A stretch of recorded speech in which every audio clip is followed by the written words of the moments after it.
Big boss मराठीच्या घरामध्ये जान्हवीने केला आहे वर्षाताईंचा अपमान.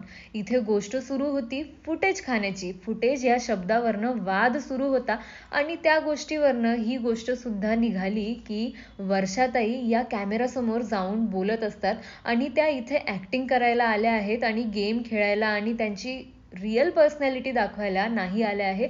अशा सगळ्या गोष्टींमधनं जान्हवी आणि वर्षाताईंमध्ये वाद झाले आणि जान्हवीने चक्क वर्षाताईंच्या ऍक्टिंगवरच प्रश्न उचलले आहे. तर मित्रांनो, जान्हवीने हे सुद्धा म्हटले आहे की तुम्हाला ज्यांनी पुरस्कार दिले त्यांनाही पश्चाताप होत असेल तुम्हाला पुरस्कार दिल्याबद्दल. आणि त्यावर वर्षाताईने खूप शांततेनेच म्हटले आहे की त्यांना तीन पुरस्कार मिळाले आहे.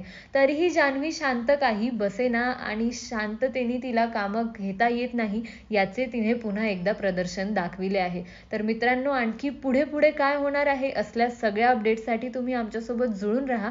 तुम्हाला जर हा व्हिडिओ आवडला असेल तर याला लाईक आणि शेअर नक्कीच करा. आणि तुमचे काय मतं आहे, जान्हवीचं हे वागणं तुम्हाला कितपत योग्य वाटतं हे आम्हाला कमेंट सेक्शनमध्ये नक्कीच कळू द्या.